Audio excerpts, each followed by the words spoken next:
Boys and girls, welcome back. और अब शुरू करते हैं अपन कौन से टॉपिक का नाम, dissolution of partnership firm. Important interesting topic है। शुरू क्या करते हैं नालायक को, 2 दिन से शुरू हो गया है। एग्रीड। अभी आज हम पहले कौन सा क्वेश्चन चेक कर लेंगे जो होमवर्क दिया था। कल कौन सा क्वेश्चन होमवर्क दिया था? 5th। तो क्वेश्चन नंबर 5 होमवर्क दिया था आपको। आशा करता हूं कि करके आए होंगे आप। एक बार चेक कर लेंगे। So please open up question number 5। Page number क्या है बेटा? 8.16।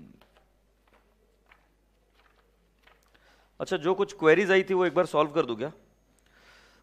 कैपिटल रेशियो, गार्नर वर्सेस मरे में कैपिटल रेशियो में डाउट था, तो वो एक बार क्वेरी सॉल्व कर दूं क्या?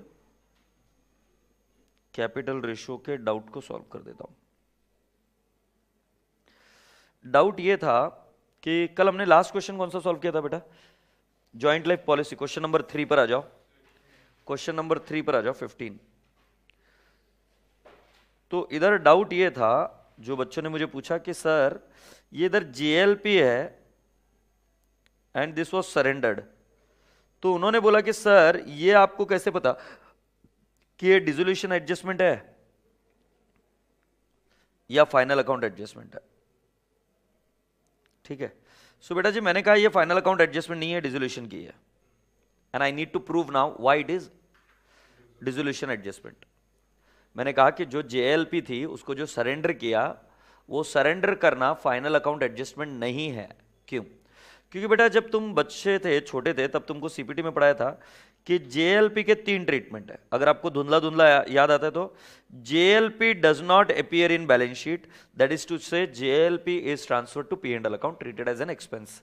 सो JLP is not appearing in the balance sheet. Second one कौन सा है? JLP will appear in the balance sheet at surrender value। याद आ रहा है ये? और तीसरा वाला था JLP बैलेंस शीट में JLP रिजर्व आती है और इधर JLP असेट आती है। है नहीं? ये दोनों चीजें। तो ऐसे एक फर्स्ट ट्रीटमेंट में it does not appear, second treatment में इट अपीयर्स, और थर्ड ट्रीटमेंट में it appears on the liability and the asset side both. अब वो क्या ट्रीटमेंट है उसमें नहीं जाना चाहता मैं डेप्थ में, बट आपको ये बता रहा हूं कि अगर वो बैलेंस शीट में नहीं होती है तो भी वो ट्रीटमेंट सही रहता है, क्योंकि उस केस में हम जेएलपी कहां पे डालते हैं? पी एंड एल अकाउंट में। तो अगर वो ये बोल रहे इस एडजस्टमेंट में, क्या बोल रहे? There was a JLP 20,000 not mentioned in the balance sheet, तो ये सही ट्रीटमेंट था। ऑप्शन नंबर 1 में अगर JLP does not appear in the balance sheet so no problem, and this was surrendered for 4,500, that is also correct. कि उसके बाद में जब डिसॉल्व होगी फर्म तो सरेंडर तो करना ही पड़ेगा। सो ये डिसोल्यूशन एडजस्टमेंट है। हमने इसलिए सरेंडर किया क्योंकि हमारी फर्म क्या हो रही है? Dissolve. Have you all understood? So I think ये पॉइंट मैंने क्लियर किया। अब इसके अलावा कैपिटल अकाउंट में क्या क्या एडजस्टमेंट होती है? मैंने क्या कहा? एक्स वाई जेड, ये मैंने पार्टनर्स अज्यूम किए। सो मैंने इधर कैपिटल लिखना है। कौन सा कैपिटल बेटा जी? Fluctuating capital. फ्लक्चुएटिंग मतलब क्या? जिस बैलेंस शीट में आपको सिर्फ एक ही कैपिटल अकाउंट मिलता है वो फ्लक्चुएटिंग कैपिटल होता है। मतलब उदाहरण के तौर पर दिखाता हूं, अगर बैलेंस शीट में इधर कैपिटल रहा एक्स वाई जेड और करंट अकाउंट भी रहा एक्स वाई, तो ये फिक्स कैपिटल है, राइट? फिक्स कैपिटल में तो यही रेशियो लेना है, बात खत्म। बट अगर किसी बैलेंस शीट में आपको कैपिटल मिल गया और वो कैपिटल आएगा एक्स वाई जेड, तो ये हुआ फ्लक्चुएटिंग। एग्रीड? इस फ्लक्चुएटिंग कैपिटल में कुछ एडजस्टमेंट करनी पड़ती है, और वो कौन सी है? एक्यूमुलेटेड रिजर्व्स इन विच रेशियो? पीएसआर। एग्रीड? फिर इंटरेस्ट ऑन कैपिटल, ये कब देना? Only when did provides. जबरदस्ती नहीं देना interest on capital. Similarly drawings क्या करना? लेस। इंटरेस्ट ऑन ड्रॉइंग्स क्या करना? ऐड। ऐड नहीं, लेस ही। तुमको बोलने का तात्पर्य यह है कि बेटा जी जो आपको आपकी 11th-12th के टीचर ने सिखाया कैपिटल अकाउंट में एडजस्टमेंट करने की, वो सारे एडजस्टमेंट कर दो। सिर्फ रियलाइजेशन लॉस को एडजस्ट मत करो, add less. Do not adjust realization profit और लॉस, उसके अलावा बाकी के एडजस्टमेंट कर दो। ये मेरी बात समझ आती है आपको? Okay, so with this can we now go ahead and understand the question which I have given you as an homework. I think अब ये क्लियर हो गया. कैपिटल किसका रियलाइजेशन अकाउंट में? इंटरेस्ट ऑन ड्राइंग्स अगर दिए तो रियलाइजेशन अकाउंट में क्या होगा बेटा? रियलाइजेशन अकाउंट में इंटरेस्ट ऑन ड्राइंग का कोई ट्रीटमेंट जाता ही नहीं है. अगर मैं आपको बताऊं उसकी एंट्री क्या होती है, तो इंटरेस्ट ऑन ड्राइंग की एंट्री होती है interest on drawings to interest on drawings to क्या करना है? मैं नो, पार्टनर्स कैपिटल नहीं होगा.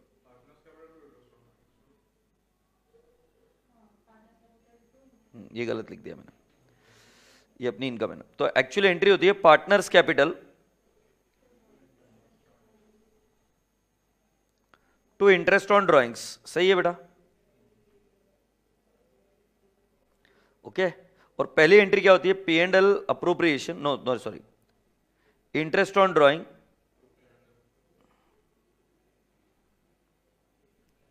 To P and L appropriation. मतलब क्या? फर्म के लिए इंटरेस्ट ऑन ड्राइंग प्रॉफिट है. मतलब कैपिटल कैसे होता है कि बिजनेस पार्टनर को इंटरेस्ट देता है, तो interest on capital is an expense for business, but interest on drawings is an income for business. So that is the reason पहली एंट्री में हम क्या करते हैं कि interest on drawings P and L appropriation को क्या कर देते हैं? क्रेडिट. एग्रीड?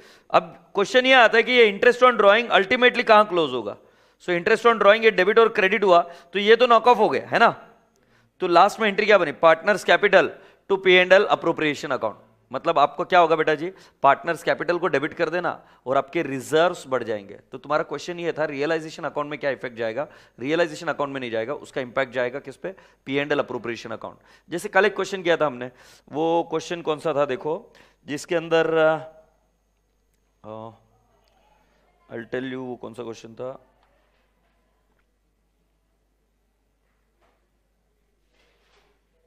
हाँ, अनरिकॉर्डेड परचेसेस था. अनरिकॉर्डेड परचेसेस का एक इंपैक्ट क्रेडिटर्स पर गया और एक इंपैक्ट कहां पर गया? P and L account. वैसे इधर भी अगर अल्टीमेट एंट्री में देखूं तो अल्टीमेट एंट्री क्या बनी? आपकी अल्टीमेट एंट्री बनी पार्टनर्स कैपिटल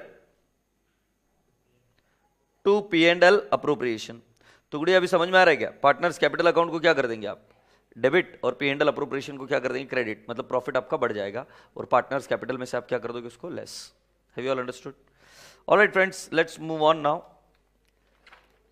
अब क्वेश्चन नंबर 5 मैंने आपको जो होमवर्क बोला था वो एक बार चेक कर लेते हैं. किसने किया solve? Should I read question number 5 first? Okay, एक बार रीड कर लेते question number 5. A, B and C are in partnership sharing profits and the losses equally. The firm's balance sheet as at 31st December 2007 was as follows. You have got sundry creditors, capital account A, B, C, current account A, cash account, sundry debtors, stock, machinery and plant, current account B and C. It was decided to dissolve the firm on that date. The machinery and plant, stock and debtors were sold by the firm for rupees 70,000. Creditors were paid off.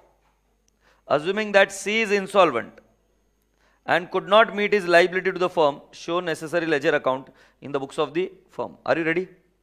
अब जरा एक बार ध्यान से सुनकर मुझे बताओ कि यहां पर पूरी की पूरी फर्म इंसॉल्वेंट है या सिर्फ एक आध कोई इंसॉल्वेंट है? सी इंसॉल्वेंट है. एग्रीड? तो आप मुझे बताओ यहां पर हम कौन सा रूल फॉलो करेंगे? Garner versus Murray. Is that okay? Alright, क्योंकि सिर्फ एक ही इंसॉल्वेंट है ना. तो बेटा अभी क्या करना है? पहले क्या करेंगे? रियलाइजेशन. बैलेंस शीट क्यों? रियलाइजेशन अकाउंट ना सिर्फ. तो पहला अपने अकाउंट, अच्छा बैलेंस शीट को एम्प्टी बोल रही तू, मुझे लगा कोई फाइनल अकाउंट एडजस्टमेंट है क्या. रियलाइजेशन अकाउंट बनाया, सो पहले एम्प्टी द बैलेंस शीट कर दूं. इधर आएगा to sundry debtors, to stock, to plant and machinery. ठीक है. अब कैश कितना है बेटा जी? कैश नहीं, डेटर्स कितना है? 53,000, 22,200, 26,000. ओके. और बेटा जी ये कितना लिखोगे आप इधर? Creditors, by creditors 64,000. इसी के साथ अब आपने इधर बनाया कैश अकाउंट, तो कैश अकाउंट में क्या लिखोगे, to balance brought down how much 1600, और इधर आपने बनाया, ये इंपॉर्टेंट है बेटा समझ लो, ये फिक्स कैपिटल है कि फ्लक्चुएटिंग है, फिक्स्ड है कि फ्लक्चुएटिंग है, fixed. So can I not say A B C, A B C, so can I not say by balance brought down 24,000, 8,000, एक सेकेंड ना,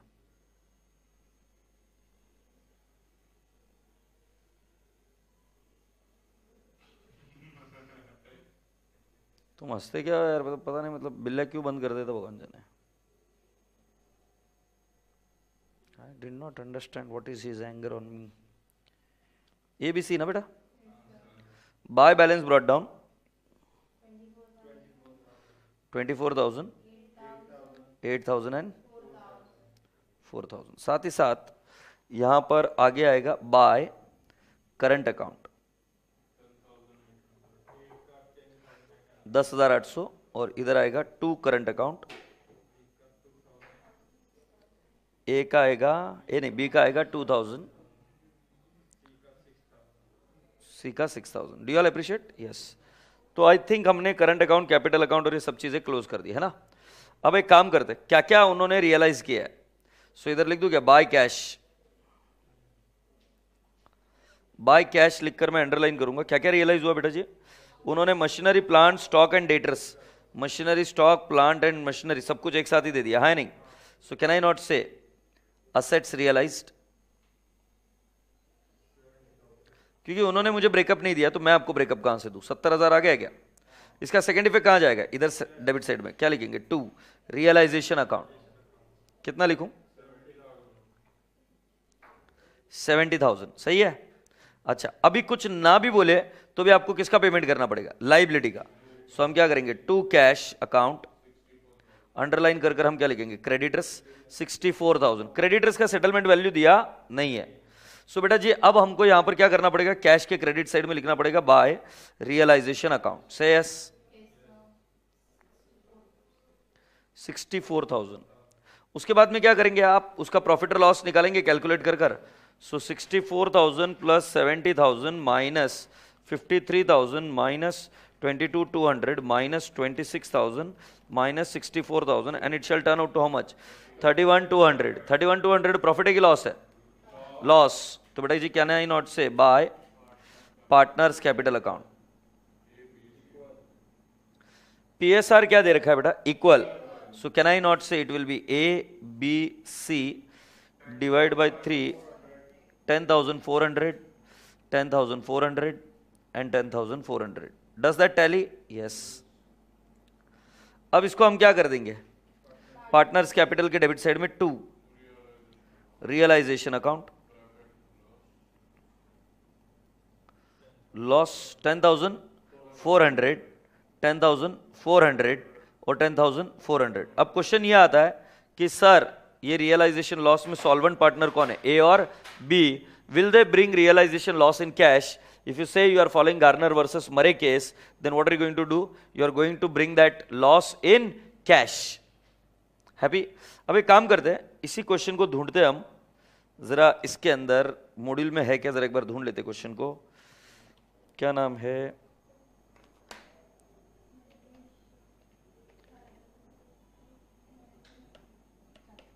अच्छा ये मॉड्यूल में नहीं था क्या क्वेश्चन, मॉड्यूल का नहीं है. ऑलराइट, तो सुनिए अभी क्वेश्चन ये है कि रियलाइजेशन लॉस कैश में लेके आना है कि नहीं लेके आना. I give it up to you, choice is your and you can give an assumption that Garner versus Murray is followed and hence realization loss is brought in cash और not brought in cash. तो अभी के लिए हम क्या करते हैं, we will bring the realization loss in cash. So मैं क्या लिखूंगा, बाय कैश. बट मैं वापस रिपीट कर रहा हूं, जो लोग नहीं लेके आए वो गलत है, ऐसा नहीं है बिल्कुल, वो भी सही है.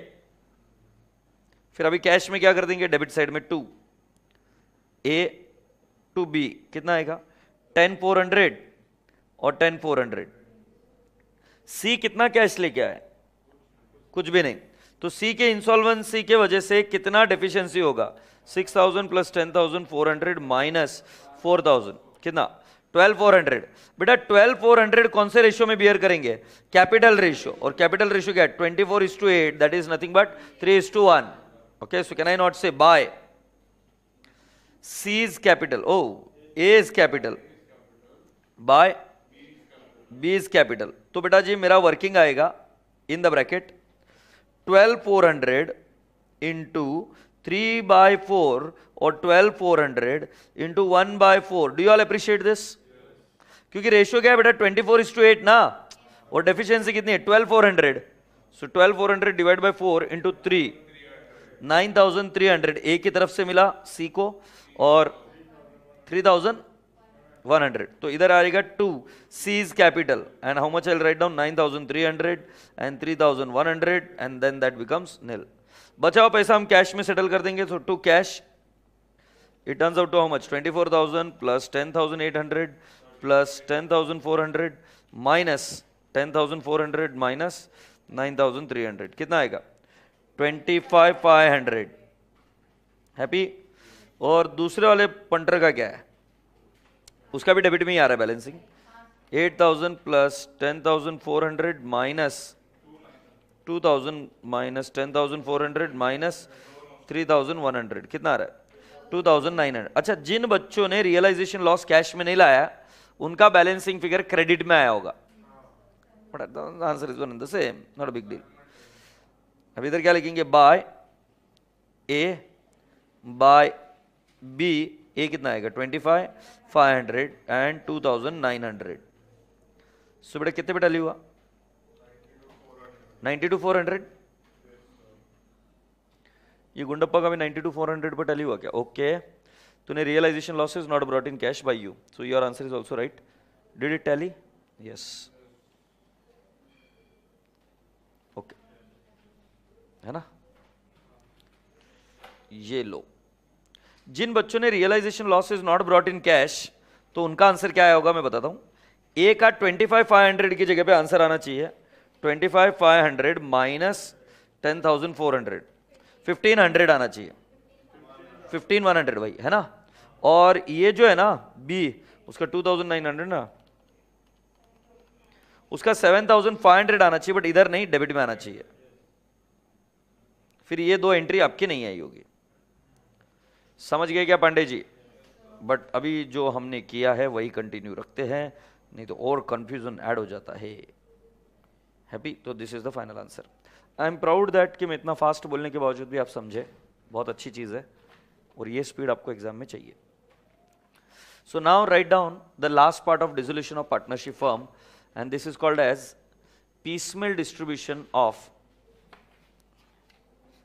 piecemeal distribution of available cash।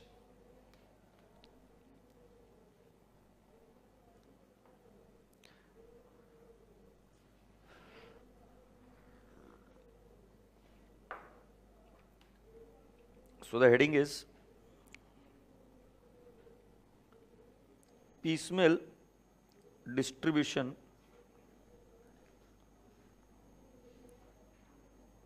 of available cash।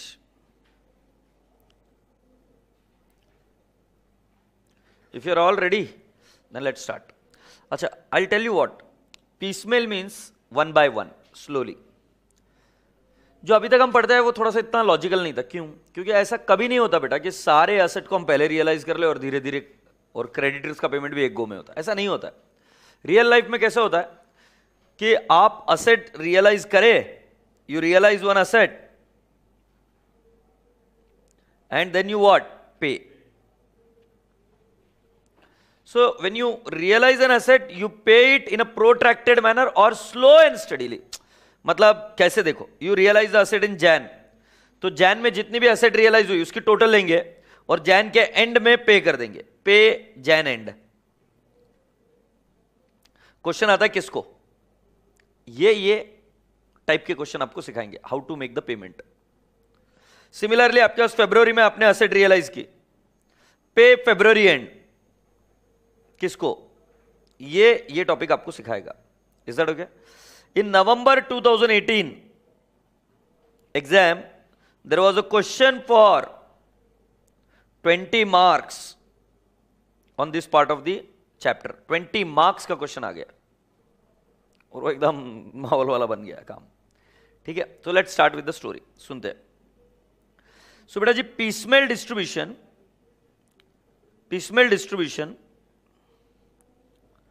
ये दो तरीके से डिवाइड होता है, एक और दो तरीके, मतलब there are two types of questions on this.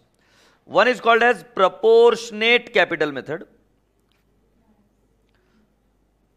or you can also call it as relative capital method, and the other one question is called as maximum loss method. Now this question was asked for 20 marks in November 2018.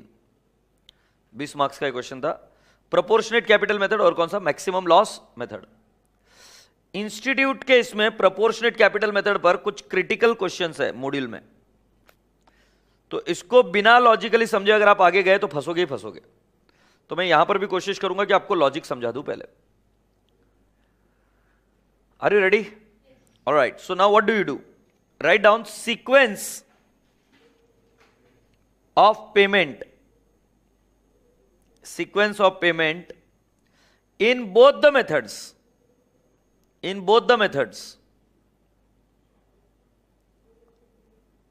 sequence of payment in both the methods.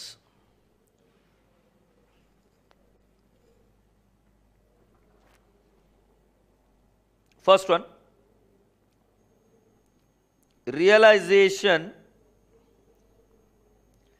expense, comma, legal expense, remuneration to liquidator, आप बोल सकते हो जो इसको liquidate करेगा, remuneration to liquidator, अगर कुछ remuneration commission देना होगा तो। सेकेंड लेवल पर आपका पेमेंट होगा outside liability, and how are you going to make the payment? Pari passu, pro rata, pari passu. And then the third, you are going to make the payment outside liability, realization expense, legal expense के बाद partners loan account, and fourth level पर आप बोलेंगे partners capital account।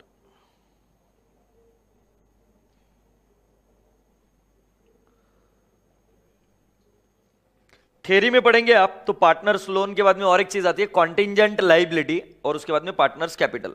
But हालांकि contingent liability का हम अभी कोई डिस्कशन नहीं करेंगे, क्योंकि there are unless and until contingent liability materialize हो तब तक हम उसके लिए पैसा साइड में नहीं रखेंगे। एक क्वेश्चन है वो मैं कराऊंगा आपसे, तब आपको समझ में आ भी जाएगा। That's what I am saying कि कॉन्टिंजेंट लाइबिलिटी को अभी इग्नोर करते हैं, जब आएगा तब मैं खुद ही बोल दूंगा। बट मैं बता रहा हूं कि जब आप थियरी पढ़ेंगे तो इधर एक और आइटम मिल सकता है आपको, contingent liability, but it is not relevant from exam point of view at this moment, so we not discussing that. और जब आएगा तब मैं कर ही दूंगा। अब सुनिए, इन तीनों लेवल पर you don't have to worry, both methods are same. मतलब जब मैं आपको सॉल्व करना सिखाऊंगा ना, तो मैंने बोला दो मेथड्स है, एक प्रोपोर्शनेट कैपिटल मेथड और एक कौन सा, maximum loss method. Both the methods are same, so the methods are different only at two level. मतलब पार्टनर्स कैपिटल को पेमेंट कैसे करना, इधर प्रोपोर्शनेट कैपिटल मेथड और इधर मैक्सिमम लॉस मेथड, यहां पर ये मेथड बनते हैं। इधर का सीक्वेंस सेम है, मतलब कुछ भी हो जाए, तुम भले एक मेथड कर भी नहीं गए, फिर भी समझ लेना कि ये वाला तरीका तो सेम टू सेम है। Have you all understood? Okay, so boys and girls, if you allow me, I'll take you to the next step. Are you ready? So बेटा जी क्या होता है, आपको जब भी कोई क्वेश्चन सॉल्व करना होता है, then you have to do what? You have to first plot all the liabilities.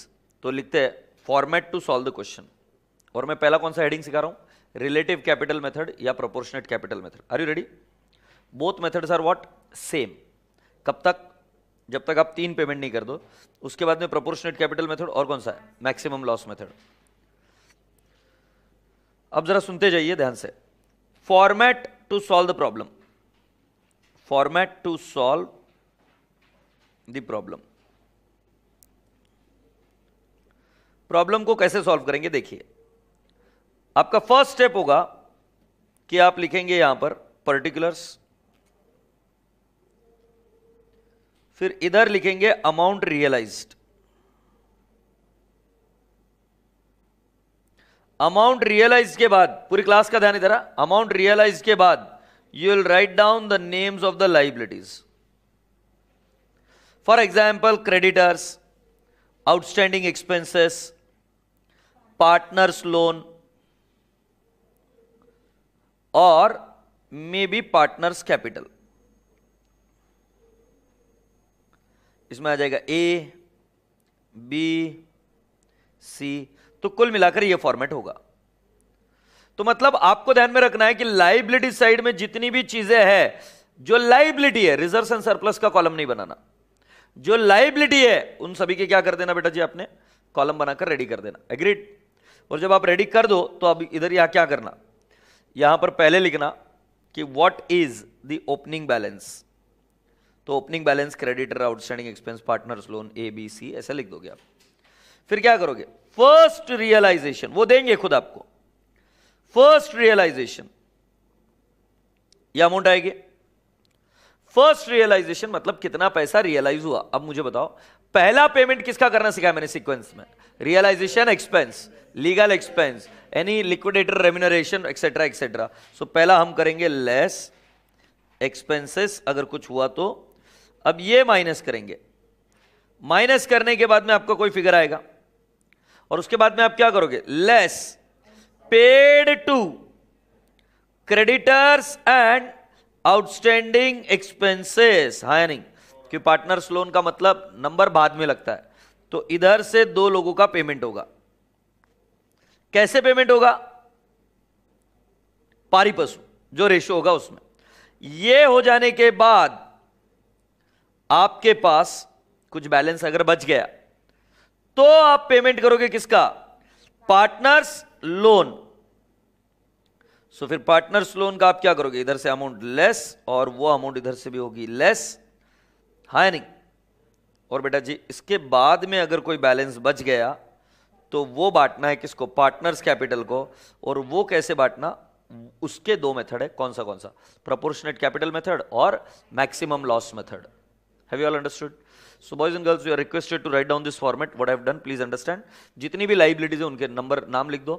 फिर उसके बाद में पहले क्या करो, फर्स्ट रियलाइजेशन लो, उसमें से पहले लीगल एक्सपेंसेस है वो लेस करो। फिर उसके बाद में क्या, आउटसाइड लाइबिलिटी का पेमेंट करो, पारी पशु। एक बार उनका पेमेंट हो गया, फिर किसका पेमेंट करोगे, पार्टनर्स लोन का। और अगर एक बार उसका भी पेमेंट हो गया तो फिर क्या करोगे, किसका पेमेंट करोगे, पार्टनर्स कैपिटल। और उसके लिए कौन सा मेथड ये है, प्रोपोर्शनेट कैपिटल मेथड या मैक्सिमम लॉस मेथड। क्वेश्चन ये आएगा प्रोपोर्शनेट कैपिटल मेथड में कैसे कैलकुलेशन होता है, that I will teach you, not a big deal.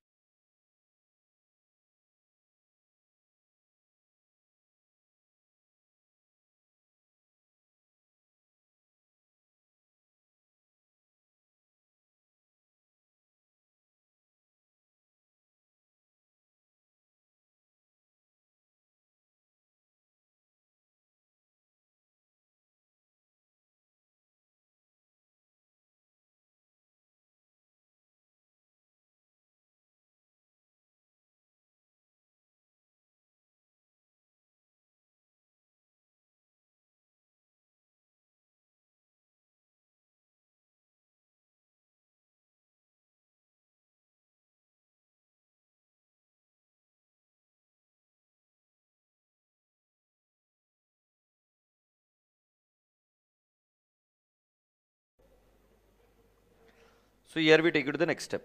हो गया ना गुड़िया ये?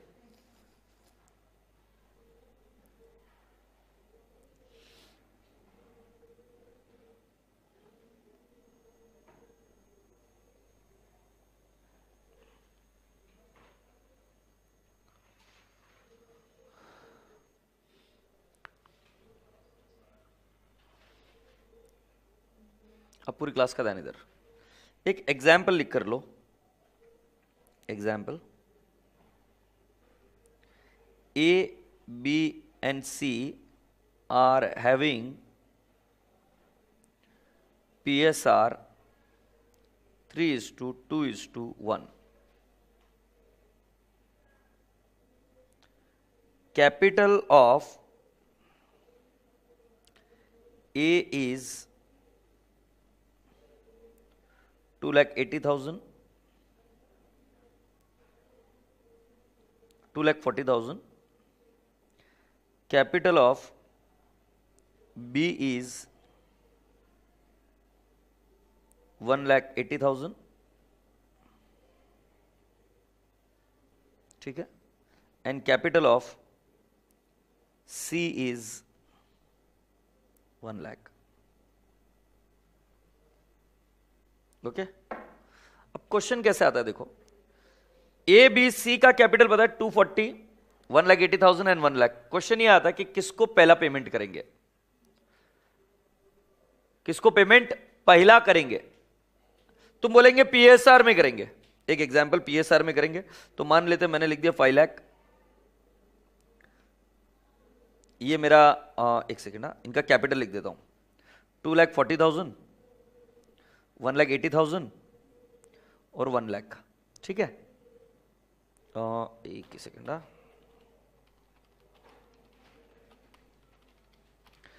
5,20,000 इज कैश रियलाइज्ड.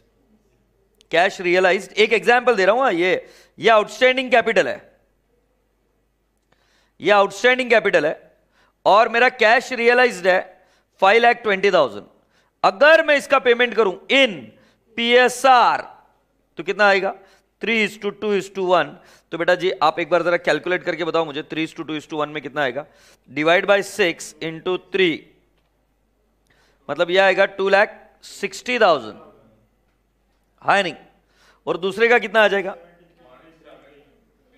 1,73,333, 86,667. सो बेटा जी इस व्यक्ति को 20,000 एक्स्ट्रा मिल गए और इस व्यक्ति को कितना, 6,667 कम मिले ना, कम मिले. और इस व्यक्ति का कितना है, 13,333 कम मिला. मतलब इनका बचा है पेमेंट होना और इसको पेमेंट एक्स्ट्रा मिल गया. अगर तुम 5,20,000 की टोटल देखेंगे तो 5,20,000 का total is matching with this total. In fact पहले कैपिटल का पेमेंट होना चाहिए ना, और कैपिटल का पेमेंट हुआ ही नहीं. So the amount available can not be distributed in PSR. ये नोशन मैंने क्लियर किया क्या. Amount available can not be distributed in what, PSR. PSR में बांटेंगे तो उल्टा जा रहा है ये, तो इसको ज्यादा मिल गया. इन दोनों को अमाउंट अवेलेबल थी जो कि पहले कैपिटल पेमेंट होना चाहिए, फिर भी इनको पैसा नहीं मिला पूरा. तो इसका मेरे पास एक सॉल्यूशन है और वो है proportionate capital method. So how do I do with proportionate capital method, please check. So can I not write down A B C, ये वर्किंग चल रही है बेटा. सो वर्किंग में हम पहले लिखेंगे partners capital account. Now partners capital account after all adjustment. Now after all adjustment means after adjustment of reserves and surplus, after all the adjustment, reserves and surplus जो भी है, realization loss को छोड़कर. So बेटा कितना capital था जरा देख के बताओ तो, 2,40,000 है क्या, और बी का बेटा 1,80,000, 1 lakh. Do you all appreciate? And then I have to write down PSR. PSR 3:2:1. Do not write complete PSR, write down 3:2:1. Now my dear friend, this is 1, 2, then I write down third. 1 divided by 2, do you think so it will be 80,000? Do you think so it will be 90,000? And do you think so it will be 1 lakh? So which is the lowest? So which is lowest? 80,000. So this is called as proportionate this is called as base capital. इसको क्या बोलेंगे, base capital. समझे क्या, जो सबसे छोटा है उसको क्या बोलेंगे, बेस कैपिटल. फिर भी तुम्हारे लिए मैं लिख देता हूं base capital is 80,000, the lowest one. Now I will write down fifth में base capital into PSR. So base capital 80 into 3, 2,40,000. Now 80,000 into 2, 1,60,000. And 80,000 into 1, 80,000. Agreed? So boys and girls, I'll calculate surplus. So 240 minus 240, nil. 180 minus 160, 20,000, and 1 lakh minus 80,000, 20,000. Do you all appreciate? Now I will repeat the same step again for what? This surplus also. इसका मतलब क्या है पता है क्या? ए को पहले payment मत करो, बी ने ज्यादा रुपए दिए, 20,000 रुपए कंपैरेटिव टू पीएसआर, क्योंकि हमने ये जो बेस आया था इसके बेसिस पर सभी के रिलेटिव कैपिटल निकाले ना, प्रोपोर्शनेट कैपिटल निकाले सभी के कितने होने चाहिए, तो बी ने 20,000 एक्स्ट्रा दिए, सी ने भी 20,000 एक्स्ट्रा दिए. अब क्वेश्चन ये आ रहा है बी और सी में से किसकी priority. So will again repeat the same step. So I will say PSR कितना इनका, जानबूझकर तुम्हारे लिए लिख रहा हूं 2:1. फिर 8 स्टेप क्या करेंगे, 20,000 that is 6 divide by 7. Can I not से 10,000 and 20,000. Now which is the lowest, so this will become a base capital. Now agreed. So base capital ये बन गया, तो अभी हम क्या करेंगे, तो हम क्या करेंगे, बेस कैपिटल इंटू पीएसआर. सो बेटा तुमको लग रहा है ये 20,000 ही आएगा, 10,000 इंटू 2 और 10,000 इंटू 1 कितना आ जाएगा, 10,000. बोलो ना हाँ. सो बेटा जी अब क्या करेंगे, ये आ गया 10,000 और ये आ गया 20,000. अब इस 20 में से जो सरप्लस था 20 माइनस किया नील, और इस 20 में से 10 माइनस किया कितना आ गया 10,000. तुम्हें पता है कि तुम्हें पहला पेमेंट किसका करना होगा, सी का. सी को कितना पेमेंट करना पड़ेगा, तो मैं इधर लिखता हूं, ये इधर देखिए प्रायोरिटी ऑफ पेमेंट. क्या आपको दिख रहा है क्या बेटा उधर, priority of payment, priority of payment. पहला पेमेंट होगा सी का, सी को दिए जाएंगे 10,000 रुपए, क्योंकि एब्सोल्यूट सरप्लस किसका है, सी का है. उसके ऊपर जाइए, किसका सरप्लस था, बी और सी का. बी और सी का सरप्लस है, तो बेटा जी हम पेमेंट करेंगे बी एंड सी. कितना पेमेंट करेंगे दोनों का सरप्लस, 20 और 20 40. बट उसमें से ऑलरेडी 10 तुम पेमेंट कर दिए, क्योंकि जो ये 20 का पेमेंट है उसमें ये 10 भी तो इंक्लूडेड था ना जो बाद में आया. तो कितना पेमेंट करेंगे, 20 प्लस 20 माइनस 10,000. सो कितना आ जाएगा बेटा जी, कैन आई राइट डाउन 30,000, और ये 30,000 किस में जाएगा, पीएसआर. पीएसआर कौन सा, 2:1, क्योंकि बी और सी के बीच में पीएसआर क्या है, 2:1. और समझ गए क्या पांडे जी. फिर हम क्या करेंगे, A B and C balance in PSR, और पीएसआर क्या है 3:2:1. मतलब एक ये सरप्लस है, इसका पेमेंट हुआ, फिर ये सरप्लस है, इसका पेमेंट हुआ, और जैसे ही 2 सरप्लस का पेमेंट हो गया, लास्ट में क्या बच गया, कैपिटल ओपन, और तीनों का पेमेंट होगा पीएसआर में. अब मैं तुम्हें खास बात बताता हूं कि ये करता क्या है, but before that let's understand the step. पहले कैपिटल लिखिए, उसके नीचे पीएसआर लिखिए, कैपिटल को पीएसआर से डिवाइड कीजिए, आपको एक कैपिटल मिलेंगे सभी के बेस, राइट. उसमें से सबसे लोएस्ट को पकड़िए, तो वो बनेगा बेस कैपिटल. उसको मल्टीप्लाई कीजिए पीएसआर से, तो आपको पता चलेगा कि कितना कैपिटल किसका होना चाहिए था. ओरिजिनल कैपिटल में से वो प्रोपोर्शनेट कैपिटल लेस कीजिए, आपको मिलेगा सरप्लस. अगर एक से ज्यादा सरप्लस है तो वापस यही स्टेप दोहराकर अल्टीमेट सरप्लस निकालिए किसी एक व्यक्ति का, जिसका सरप्लस है पहला पेमेंट उसको होगा.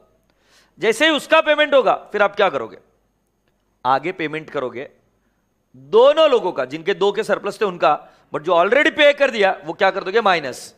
जिन 2 लोगों को पेमेंट करोगे वो कौन से रेशियो में करना है, पीएसआर. और मैं अभी आपको बताता हूं लॉजिक क्या है, प्रोपोर्शनेट कैपिटल मेथड क्या करता है.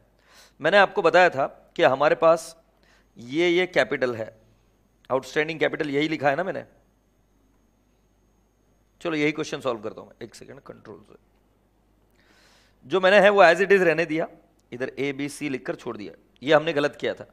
अब मैं इसी चीज को सॉल्व कर कर बताऊं आपको, ए बी सी.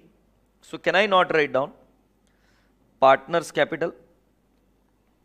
बेटा क्या क्या हमने डिसाइड किया था, इनका कैपिटल कितना था, 2,40,000, 1,80,000 और कितना 1 लाख. तुम्हें पता है अगर हम इसको पीएसआर में पेमेंट करें तो गड़बड़ हो रही थी.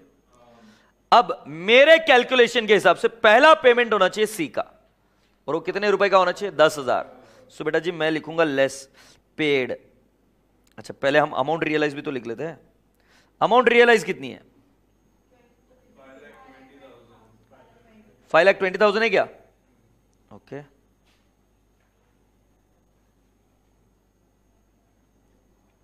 सो अमाउंट रियलाइज 5,20,000, सही है। अच्छा, लेस पेड टू सी, 10,000 ही पे किया। देखो अल्टीमेट सरप्लस कितना था उसका? 10,000। तो फिर मैंने प्रायोरिटी ऑफ द पेमेंट किसका निकाला? सी का, 10,000। सो बेटा जी पहला हम पे करेंगे सी को 10,000। कितना बच गया इधर? 5,10,000। कैश की चिंता मत करिए, ये सी का पेमेंट कीजिए 10,000 इधर, और अब यहां पर वापस बैलेंस ड्यू निकालेंगे। सो 2,40,000, 1,80,000 और 90,000।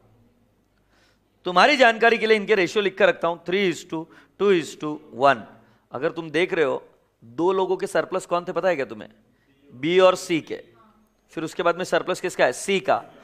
जिस व्यक्ति का सरप्लस है, जैसे ही तुमने उसका पेमेंट किया, वैसे ही वो दोनों पार्टनर जिनके दो के सरप्लस आए थे एक साथ, वो पीएसआर में आ जाएंगे। चेक कर लो, 180 और ये कितना बन गया? 90। इसलिए मैंने क्या बोला, इसके आगे का सरप्लस हम पीएसआर में पेमेंट कर सकते हैं। देखो सीक्वेंस में ऐसे लिखा ना, बी और सी, 20 + 20, ये दोनों का क्यूमुलेटिव सरप्लस, ये था सरप्लस, लेस 10 ऑलरेडी पेड, 30,000 कौन से रेशियो में? 2:1। मैं इतना कॉन्फिडेंटली क्यों बोला 2:1 में?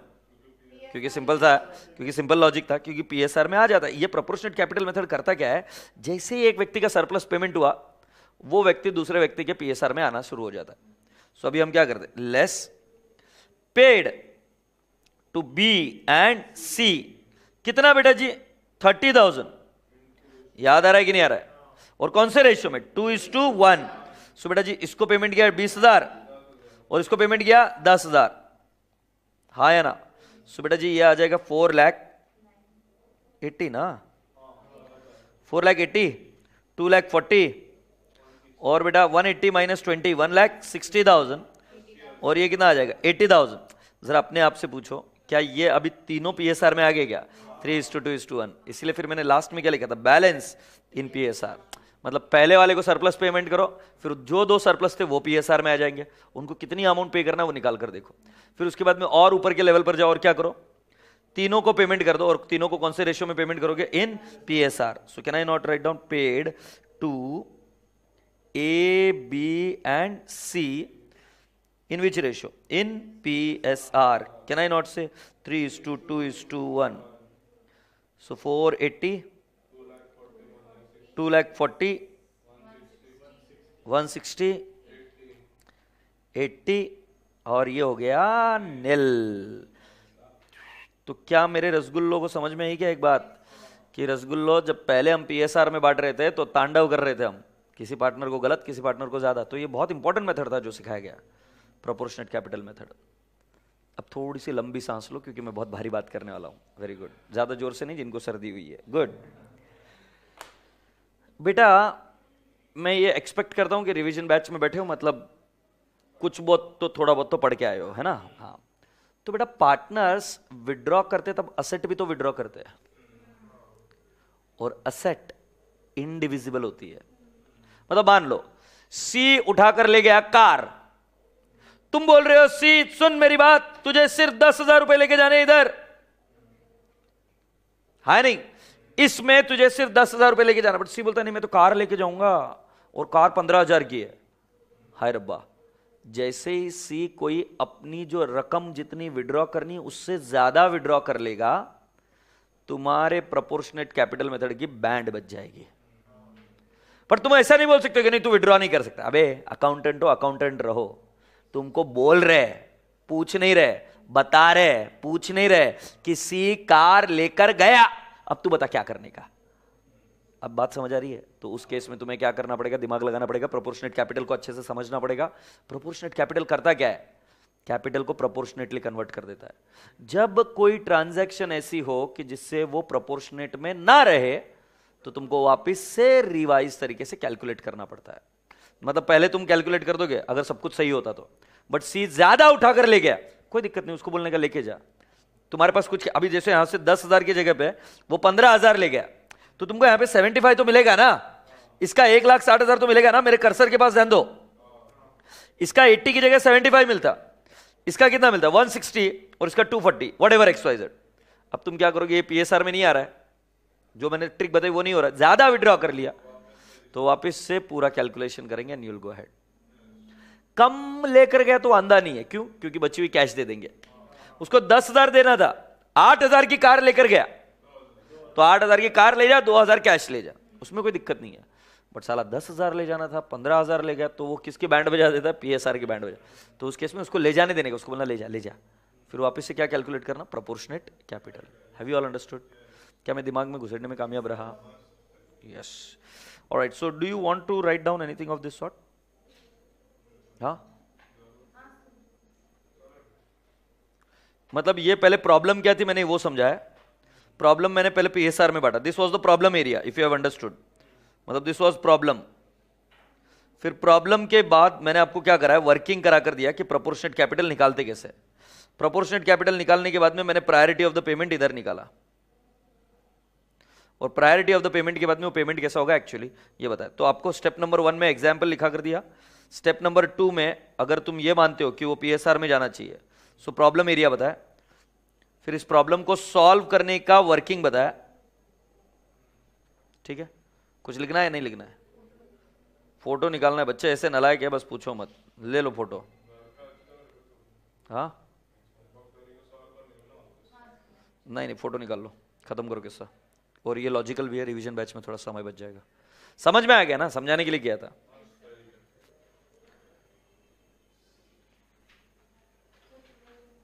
पूरा जूम कैसे करूं गुड़िया? पूरा अच्छा, सब कुछ एक साथ चाहिए तुम्हें? नहीं नहीं, एक सेकंड, फिर ये ऐसी वर्किंग मतलब सिर्फ इसकी फोटो ले ले अभी सिर्फ, फिर मैं जूम आउट करता हूँ। ये ले लिया क्या? ये प्रॉब्लम एरिया था, दिस वाज प्रॉब्लम। अच्छा, अभी ये जूम आउट कर मैंने साथ में पढ़ाया था, ये दोनों ले लो। ये प्रायोरिटी ऑफ द पेमेंट, और ये यहां पर क्या है, हाउ टू कैलकुलेट इट। और उसके बाद में इसको सॉल्व किया तो आंसर कैसा है, ये वाला इधर रहा है area.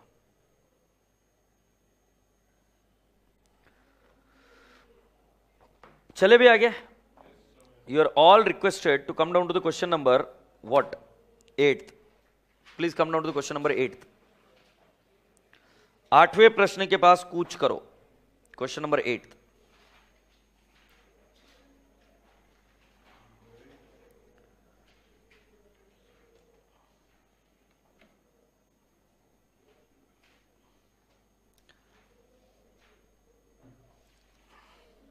Shall we read it? Ajay Enterprises, a partnership firm in which A, B and C are 3 partners sharing profits and the losses in the ratio of 4:3:3. So that is their PSR. The balance share of the firm as on 31st December is as below. A's capital, B's capital और C's capital, और क्या है, B's loan account, sundry creditors भी है, factory building है, plant and machinery है, debtors है, stock है, और कैश एट बैंक है। On the balance sheet date, all the 3 partners have decided to dissolve their partnership. Since the realization of asset was protracted, they decided to distribute the amount as and when feasible, and for this purpose they amount C, who was to get at his remuneration 1% of the value of the asset realized other than cash at bank. अब पहले मैं protracted का meaning बताता हूं, slow and steadily, धीरे धीरे। यहां पर लिखा ना protracted, धीरे, स्लो एंड स्टडीली। ओके, तो अब आपको यह पता चला कि उन्होंने बोला कि हम फर्म को डिसॉल्व करेंगे, और डिसॉल्व करते वक्त उन्होंने बोला कि जो असेट्स और रियलाइज होंगी वो धीरे धीरे होंगी। तो उन्होंने ये डिसाइड किया कि वो सारा पैसा पेमेंट करेंगे कब, एज एंड व्हेन रियलाइज, मतलब पहला इंस्टॉलमेंट आया पेमेंट करो, दूसरा आया पेमेंट करो। और इन सभी केस में आपको ध्यान रखना है कि जो सी है उसको 1% रेम्यूनरेशन हमेशा मिलता रहेगा of what, asset realized. And का मतलब मैथ्स में सिखाया plus 10% of the amount distributed to the partners। लिख लीजिए, very important adjustment, 10% of the amount distributed to the partners। Asset were realized piecemeal as under। तुम्हें फर्स्ट इंस्टॉलमेंट दिया, second instalment दिया, third instalment दिया, last instalment दिया, और dissolution expenses were provided for estimated amount of 3000। Dissolution expenses were provided, underline the word provided. Provided का मतलब इसको side में निकाल के रखने का, ठीक है, प्रोविजन करना, मतलब ये अज्यूम करने का कि डिसोल्यूशन एक्सपेंस इतना ही हुआ है। आगे क्या लिखा बेटा, creditors were settled finally for, creditors कितने में सेटल्ड हुए? 15,900. Prepare a statement showing distribution of cash amongst the partners by higher relative capital method. अब ये बोल दिया है ना हायर रिलेटिव कैपिटल मेथड. मैंने आपको क्या समझाया? प्रॉब्लम शुरुआत में सेम रहती है whether it is relative capital method और मैक्सिमम लॉस मेथड. प्रॉब्लम कहां पे आती है? सिर्फ एब्सोल्युटली राइट, पार्टनर्स कैपिटल. तो क्या हम उसकी वर्किंग पहले ही करके रख लें? यस. पार्टनर्स कैपिटल अकाउंट को देखो, कोई करंट अकाउंट है क्या? नहीं. It is what? A, B and C is capital. B's loan को ऐड नहीं करना बी के कैपिटल में. एग्रीड? सो बेटा जी हम पहले लिखते हैं कॉम्पिटिशन ऑफ प्रोपोर्शनेट कैपिटल. लिखो हेडिंग, क्या लिखोगे? Competition of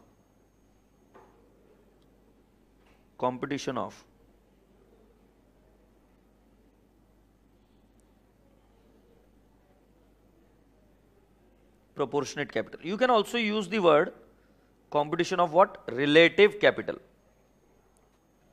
So I'll write down A, B, C, and I'll also write down capital balance. बेटा कोई रिजर्व है क्या? देखो, कोई रिजर्व है क्या? देखो, अगर रिजर्व होता तो ओल्ड पीएसआर में पहले उसको ऐड कर देते. अगर रिजर्व होता तो ओल्ड पीएसआर में उसको ऐड कर देते. Now will ask me why? Because reserve belongs to home partners capital. Yes और नो? कौन से रेशियो में? Old PSR. चलो ए कौन सा है बेटा जी? 15,000, 7,500 और ऊपर कितना है बेटा जी? 15,000. ये स्टेप नंबर 1. Step number 2. बेटा जरा जल्दी करो यार, तुम लाइन साइंस ड्रॉ करने में बहुत टाइम डाल रहे हो. जल्दी करो, जल्दी करो. फिर क्या करोगे? पीएसआर लिखोगे क्या? पीएसआर का रेशियो है 4:3:3. इधर एक वर्ड ऑफ कॉशन, कई बार वो एग्जामिनर ऐसे रेशियो देता है 1/2, 1/3 और 1/6. तो 1/1 लेके आओगे और वो पेपर लाई सोप्पा होता. बाढ़ बशी क्यों ना लाए? अबे 1/2, 1/3, 1/6 को पहले यूनिफॉर्म करना, बेस यूनिफॉर्म लेना. सो 3:2:1 होएगा ये. समझ आ रहा ना? एनीवेज, सो बेटा जी 4, 3, 3. तो can I not write down third one? 1 divide by 2. Agreed? तो कितना आएगा? 15,000 डिवाइड बाई 4 इज 3,750 और ये आएगा 2,500 और ये आएगा 5,000. सो बेटा जी कौन सा बेस कैपिटल बनेगा? सो मैं इसको हाईलाइट कर दूं तो चलेगा क्या? आप हाईलाइट मत करना एग्जाम में. आप एग्जाम में क्या कर सकते हो? उसको बॉक्स में डाल सकते हो, base capital. So fourth one, base capital into PSR. इसको क्या बोलेंगे बेटा? Relative capital. अब रिलेटिव कैपिटल क्यों बोलते हैं? It is relative to base capital. हाँ नहीं? So 2,500 into 4, I believe it will turn out to how much? 10,000. और 2,500 इंटू 3 7,500 और 2,500 इंटू 3 इज 7,500. जाहिर सी बात है ए का सरप्लस आया. बिल्कुल सही बेटा, ए का सरप्लस आया 5,000, बी का आया नील और इसका कितना है? 7,500. अब किसको सॉल्व करोगे? ए और सी. तो ए और सी का आया सरप्लस. हाँ या ना? बेटा जी मैं वापस वो स्टेप रिपीट नहीं कर रहा हूं, तो मैं 6 पर लिख रहा हूं 5 डिवाइड बाय 2. 5 क्या है? सरप्लस है क्या? और 2 क्या है? पीएसआर है. काम बच जाएगा ना भाई? So 5,000 divided by 4 is 1,250 and 7,500 divided by 3 is 2,500. Which is lowest? 1,250. So will this become a base capital now? Yes. So can I not say at the 7th step base capital into PSR? So 1,250 into 4 5,000. ठीक है, ये क्या? और 1,250 into what? 3 3,750. अरे समझ में आ रहा है क्या भाई क्या कर रहा हूं? ये बेस आया, उसको मल्टीप्लाई किया उनके रिस्पेक्टिव पीएसआर से. सो कितना आ जाएगा सरप्लस? सरप्लस आएगा नील नील और इधर कितना आएगा? 3,750. सो अगर मैं आपको समझा सकूं तो प्लीज जरा इस ग्रीन कलर के पेन के पास ध्यान देना. ये सरप्लस है, ये सरप्लस है और ये सरप्लस है. पहला नंबर आएगा सी का, दूसरा नंबर आएगा ए और सी का। बट बेटा जी उस 7,500 में से 3750 ऑलरेडी पे कर दिया हो गया, सो हम कौन से रेशियो में बांटेंगे? 4:3। मतलब कैसे? 5,000 प्लस 7,500 माइनस 3,750, मतलब टोटल पेमेंट होगा 8,750, और बाद में जो भी बचा हुआ बैलेंस वो किस में कर देंगे? PSR। So can I explain priority of payment? Working note number 2। So write down working note number 2। शाबाश बेटा।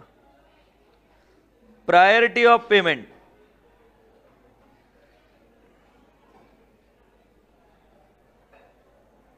Priority of payment, first one किसका पेमेंट करोगे? सी, ₹3750। सेकेंड वन ए एंड सी। जरा ध्यान से देखो मैं क्या कर रहा हूं, मैं लिखूंगा 5,000,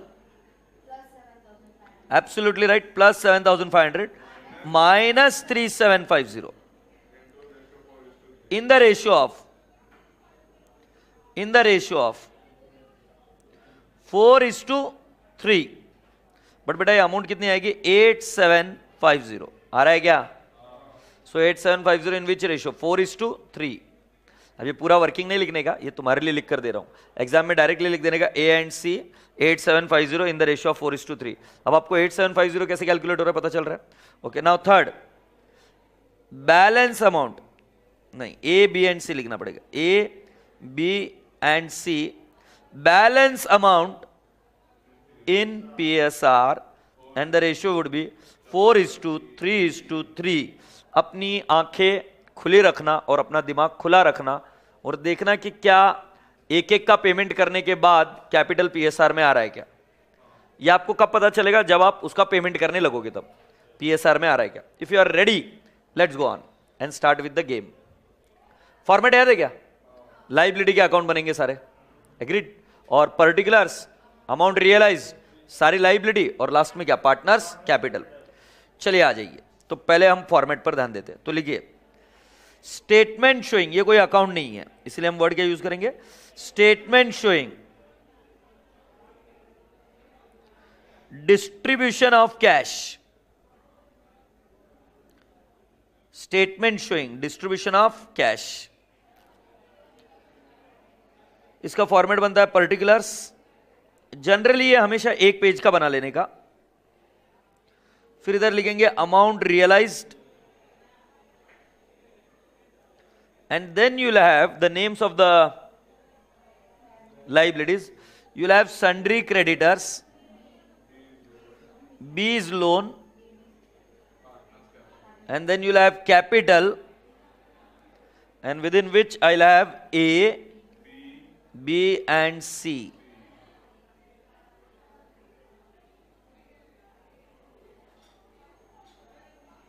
I'm just requesting everyone ki please write it down, pen it down.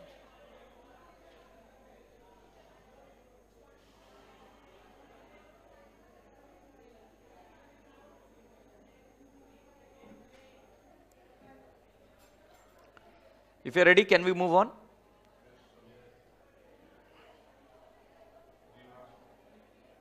Now, can we write down opening balance?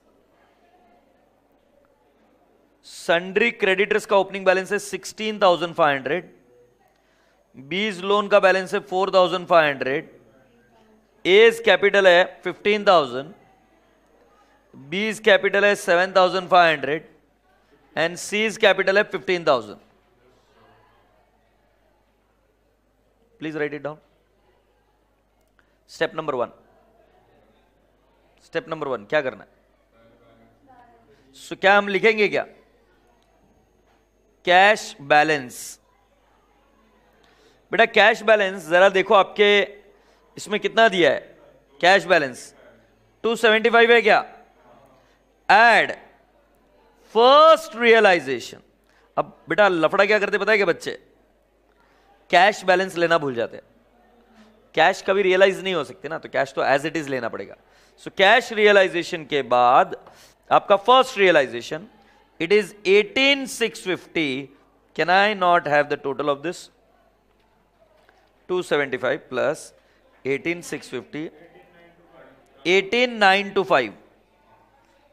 अच्छा, अभी सीक्वेंस जरा जाके पढ़ो, मैंने क्या सिखाया आपको जब थ्योरी पढ़ा रहा था तब। सीक्वेंस पहले एक्सपेंस, लीगल एक्सपेंस, रेम्यूनरेशन या कोई भी रियलाइजेशन एक्सपेंस। तो मुझे एक बात बताओ, क्या इधर आपको दोनों चीजों के बारे में बताया गया?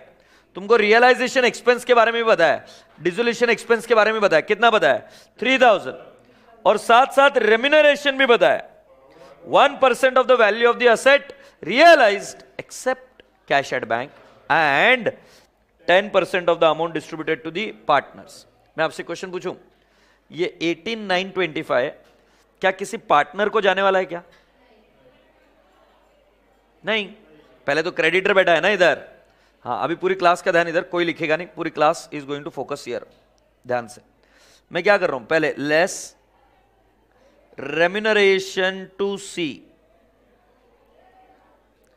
तो कैन आई नॉट से 18,650 इंटू 1%? 1% है 2% है? 1%। So can I not say it will become 187 negative. फिर मैं नेक्स्ट लिखूंगा less dissolution expenses 3,000। Do you all appreciate? So जो बैलेंस अमाउंट है वो कितना रह जाएगा? 18,925 माइनस 187 माइनस 3,000। कितना बता रही गुड़िया? Absolutely right, 15,738 less paid to creditors. But paid to creditors की जगह पे मैं और एक चीज लिखूंगा, less discount allowed by creditors. और वो अमाउंट आएगा 16,500 minus creditors were finally settled for how much? 15,900। Now did you, कितना आएगा डिस्काउंट? 600। ये अमाउंट कॉलम में नहीं आएगा क्योंकि उससे अमाउंट लेस नहीं होगी, समझे क्या नहीं? और फिर क्या करेंगे? Less paid to creditors. क्योंकि अगर मैं आगे डिस्काउंट देता तो तुमको फिर समझ नहीं आता, इसलिए पहले ही क्रेडिटर्स को फाइनली कितने में सेटल किया? 600 डिस्काउंट में सेटल किया ना। सो बेटा जी हम पेड टू क्रेडिटर कितना बोलेंगे? 15,738। और इधर भी लिखूंगा 15,738। पहली प्रायोरिटी का पेमेंट हुआ, इधर का बैलेंस बचा नील, ये बैलेंस बचा नील ना। और इधर कितना आएगा? 16,500 माइनस 600 माइनस 15,738। ये कितना बता रहे आप? 162। ये 4,500, ये 15,000, ये 7,500 और ये कितना आएगा? 15,000। I hope it is making sense to you. एक बार चेक कर लेंगे जरा, मेरे रेड पेन की तरफ ध्यान दो। ये कैश बैलेंस लेना भूलना नहीं, ये फर्स्ट रियलाइजेशन, ये टोटल इतना है। रेम्यूनरेशन टू सी, इसके ऊपर देना है 1% दिया हुआ है। फिर मैंने आपसे पूछा ये रेम्यूनरेशन देने के बाद आपको डिसोल्यूशन एक्सपेंस देना, ये भी दे दिया। अब 15,738 क्या हम किसी पार्टनर को देने वाले हैं या ये रकम क्रेडिटर को ही देनी पड़ेगी? क्रेडिटर, तो इसलिए 10% वाली रेम्यूनरेशन अभी कैलकुलेट नहीं की। अरे हाँ नहीं। सो बेटा जी 15,738 में से हमने पहले डिस्काउंट दिया, किसका? क्रेडिटर्स का। नहीं तो मैं क्या गलती कर देता, 15,738 पूरा ही पे कर देता। अभी भी पूरा ही करना है, बट क्रेडिटर का फिगर अलग हो गया भाई, 16,500 नहीं करना है। कितना पेमेंट करना है? 600 less. Now some of the students they do what, 16,500 को इधर ही कैंसिल कर कर वो लिख देते 15,900। That is also one of the way of doing it. 16,500 को कैंसिल करके 15,900 लिख दूंगा तो गड़बड़ होगी नहीं ना। और एल्स 600 का डिस्काउंट दिखाओ कि दिया, बट अमाउंट में से कुछ लेस नहीं करना, और जो बचा हुआ बैलेंस है वो पेमेंट कर देना। इतना बैलेंस बचा, अब इसके आगे क्या करना है हम देखेंगे। सो पहले इधर तक आ जाइए, फिर हम आगे बढ़ेंगे। Be very quick, please come down to this level, then will go ahead.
Can we go at? Here we गो.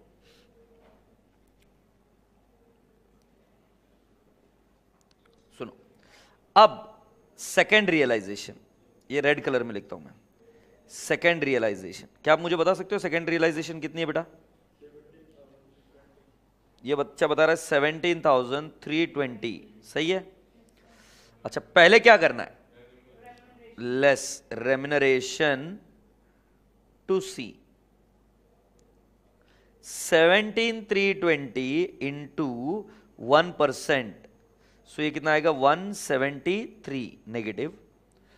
और ये बैलेंस आ जाएगा बेटा. तुम मेरे साथ ही लिखना है बेटा अभी. 17,147. Do you all appreciate?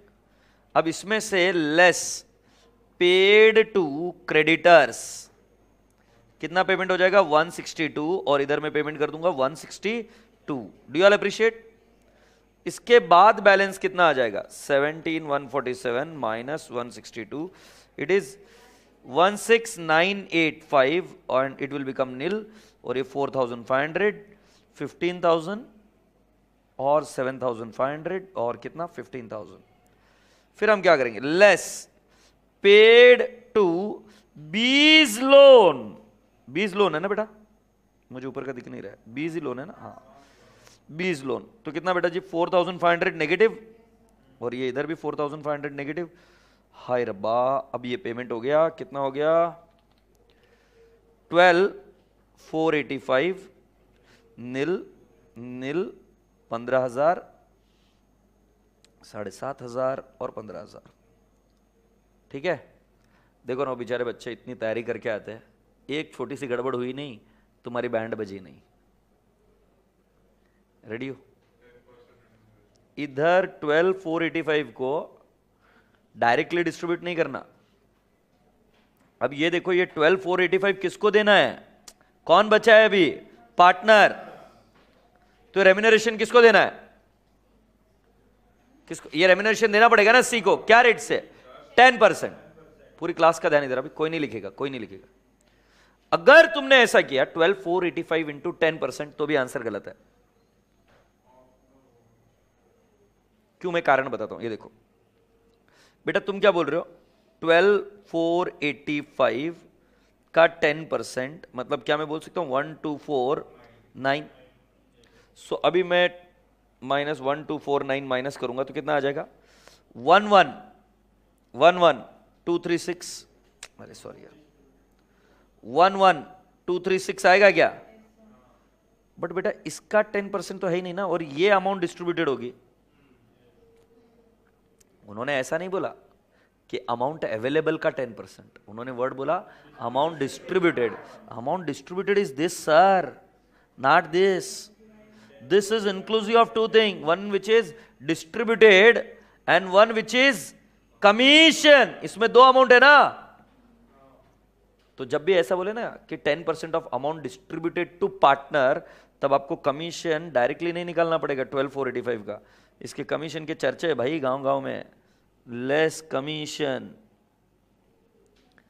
To सी, तो ये आएगा 12,485 इंटू 10/110. और वो कितना आएगा? 1135. ये माइनस हुआ. फिर बचा कितना बैलेंस? 11,350. यहां तक समझ में आया क्या? तो यहां पर कीवर्ड ये है, नहीं तो बेचारा नन्ना मुन्ना बच्चा मेरा 12,485 का 10% करके बोलेगा पेपर लाई सोपा होता. बाढ़ परात में बैठ गया है. समझ में आ गया? अब क्या करना है? लेस. किसकी प्रायोरिटी डिसाइड की थी हमने? प्रायोरिटी किसकी डिसाइड की थी? सबसे पहले सी का है क्या? 3750. सो हम क्या करेंगे? लेस पेड टू सी 3750. और ये सी में से लेस करेंगे 3750. सो 11,350 माइनस 3750 कितना आएगा? 7,600. और 15,000 माइनस 3750 कितना आ गया बेटा जी? 11,250. और इसका 7,500 ही रहेगा. और इसका आएगा 15,000। मैं आपसे एक प्रश्न पूछ सकता हूं, सेकेंड लेवल पर कौन कौन व्यक्ति का सरप्लस है? ए और सी है क्या बेटा? ए का पीएसआर क्या था? 4। और बेटा सी का पीएसआर क्या है? अब ये 15,000 और 11,250 should come in the ratio of 4:3। एक काम करो, 4 डिवाइड बाई 3 करो, 1.33 आ रहा है क्या? वैसे देखो 15,000 डिवाइड बाय 11,250 करो, 1.33। मतलब मैं जो बता रहा हूं वो सही बता रहा हूं। ये प्रोपोर्शनेट कैपिटल मेथड करता क्या है? एक व्यक्ति का सरप्लस पेमेंट हुआ कि जिस व्यक्ति का पेमेंट हुआ और जो 2 लोग सरप्लस में थे वो पीएसआर में आ जाते। चेक कर लीजिए वो पीएसआर में आ गए कि नहीं आ गए। ए और सी पीएसआर में आ गए। ए का पीएसआर है 4 और सी का पीएसआर है 3, 4:3 के रेशियो में आ गए। और इसको प्रूव करने का मैंने सिंपल लॉजिक बताया, 4 और 3 में जो रेशियो है वही रेशियो 15,000 और 11,250 में। सही है? अच्छा, अभी वो प्रायोरिटी ऑफ द पेमेंट में आ जाओ, वर्किंग नोट नंबर 2 में। इसको टिक मार्क कर दो, 3750 का पेमेंट हो गया। अबे हो नहीं, अब किसका पेमेंट करना है? ए और सी। कितनी अमाउंट तक का? 8750 इन द रेशियो ऑफ व्हाट? 4:3। याद आ रहा है क्या? सो मेरे रसगुल्ले, तेरे पास कितने रुपए है? So can I not say paid to A and C 7,600। So 7,600 divide by 7 into 4। क्या मैं बोल रहा हूं क्या? 4343। और इसको कितना आ जाएगा? 3257। Do you all appreciate? या अनिल? 15,000 माइनस 4343 कितना आ गया? 10,657, 7,500 और 11,250 माइनस 3,257 कितना आ जाएगा बेटा? 7,993। हैप्पी? ए सुनो ना, पूरा पेमेंट हो गया कि और कुछ पेमेंट करना बाकी था? ए और सी को कितना करना था? सेकंड सीक्वेंस में प्रायोरिटी के हिसाब से कितना करना था? 8750 करना था। कितना पेमेंट किया? 7,600। कितने का शॉर्टफॉल है? 8750 माइनस 7,600, 1150 का शॉर्टफॉल है क्या? ओ बाबिया, नेक्स्ट पेमेंट में पहला 1150 करना पड़ता। मैं क्या बोल रहा हूं, समझ में आ रहा है क्या? ठीक है, कोई बात नहीं। अब करते हैं नेक्स्ट रियलाइजेशन। कौन सी रियलाइजेशन है? Third realization. 10,000 ही है तेरी की। पूरी क्लास का ध्यान इधर, घाई नहीं, गड़बड़ नहीं, न काला बाबा उठा के लेके जाएगा। पहले क्या लेस करने का? रेम्यूनरेशन। कितना? 1%। नलायक, हाँ नहीं करने का आएंगे सर वहां पे एग्जाम में। हाँ हाँ, पहले 1% ना बेटा। सो 1% ऑफ असेट रियलाइज्ड। तो पहले असेट रियलाइज्ड के ऊपर आपको रेम्यूनरेशन देना पड़ेगा, और वो कितना है? 100। ये कितना आएगा? 9,900। फिर 10% ऑफ अमाउंट डिस्ट्रीब्यूटेड। तो ये कैसे निकालना सिखाया मैंने? 9,900 इंटू 10/110। 900 क्या? ये माइनस हुआ, कितना आया? 9,000। भाई ये जो मैं कर रहा हूं समझ आ रहा है ना? अब किसको पेमेंट करेंगे? ए और सी। बट कितना? 1150। घर में तांडव तो नहीं मचाओगे ना? कैसे आ रहा है पता चल रहा है ना भाई? 8750 पेमेंट करना था, उसमें से सिर्फ 7,600 ही पेमेंट हुआ था ना। सेकेंड प्रायोरिटी में मैंने बोला 8750 करना है, उसमें से सिर्फ 7,600 ही पेमेंट हुआ है। सो हम लिखेंगे less pay to A and C in the bracket 8,750 ना बेटा सेकेंड प्रायोरिटी में, माइनस 7,600। कितना आ रहा है? 1150 इन 4:3। तो ये बच्चा जोरदार बोला 657। और इसका बेटा? हाँ 493। सो बेटा 9,000 माइनस 1150 7850 क्या 10,000 7,500 और 7,500। क्या आपको लग रहा है कि हमारा अमाउंट वापस पीएसआर में आ गया अभी तीनों का? जैसे ही सरप्लस पेमेंट किया हमारी अमाउंट पीएसआर में आ गई। कॉपी करने वाले लोगों को चील कवे उठा के लेके चले जाते हैं, नालायक। चील कवों का डर लगता है, मेरा डर क्यों नहीं लगता भगवान जाने।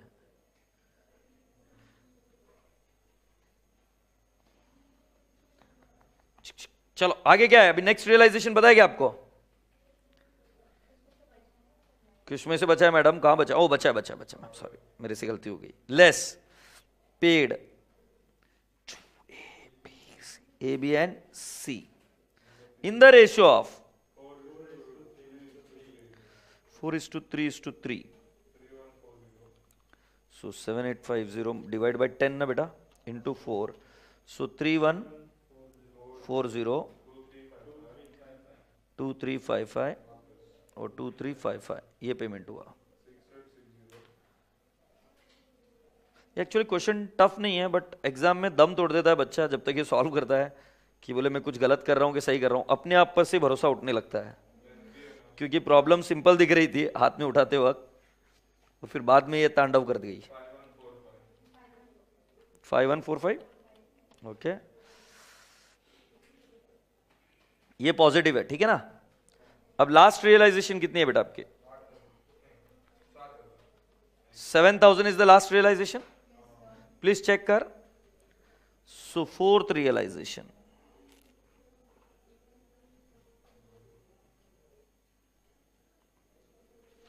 ये कितना है बताओ ना? 7,000 लेस 1% ऑफ क्या? 1% ऑफ अमाउंट रियलाइज्ड, ये कमीशन है ना। 70 कितना आएगा? 6,930। फिर इस पर क्या आएगा?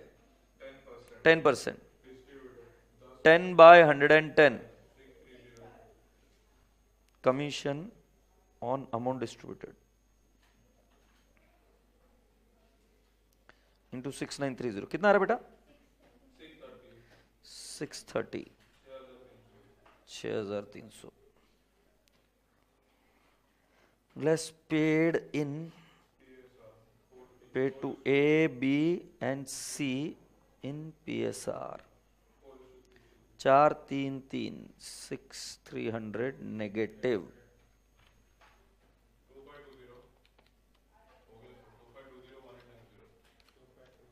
Very good. 2520 1890 1890।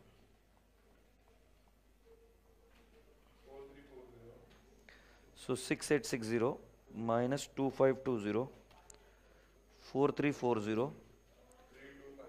3255 and 3255। और इसको क्या बोलेंगे पता है बेटा? अगर पार्टनर का कैपिटल पूरा पेमेंट नहीं हुआ, so it is called as what? Realization loss. अगर पार्टनर्स का पूरा पेमेंट नहीं हुआ तो उसको रियलाइजेशन लॉस ही बोलेंगे ना। So this is realization loss. Exam में कभी भी ये गलती मत करना कि इसको पहले सॉल्व करो इन टर्म्स व्हाट, पहले वर्किंग नोट ही करना इसकी पहले वर्किंग नोट करना, क्योंकि अपने को पता ही नहीं चलता कि कितनी जगह लगेगी। अपने को लगता है कि प्रॉब्लम छोटी है, जैसे इस प्रॉब्लम को देखकर लगता है प्रॉब्लम छोटी है, बट वो कमीशन वगैरह इन सभी में काफी लंबी स्पेस ले, तो आधा फ्रस्ट्रेशन वहां पर भी आ जाता है। Have you all understood?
Okay तो आज का होमवर्क पहले लिख कर लो, क्योंकि this happens to be a very very important what I can say questions from exam point of view.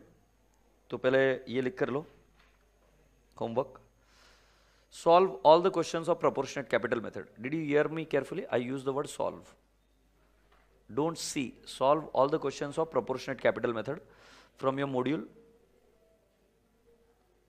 Agreed? Mock paper और RTP, wherever you find it. तो इनको solve करो और कल हम कौन सा मेथड देखेंगे? Maximum loss method. Is that okay? Maximum loss method tomorrow we see and we wind it up, and tomorrow also we will start with amalgamation and sale of firm. Without practice it won't be a good choice that we keep on moving ahead. So पहले इसके सारे questions आप देख कर निकालो, then will go ahead. ठीक है, चलो, all right, thank you, bye bye.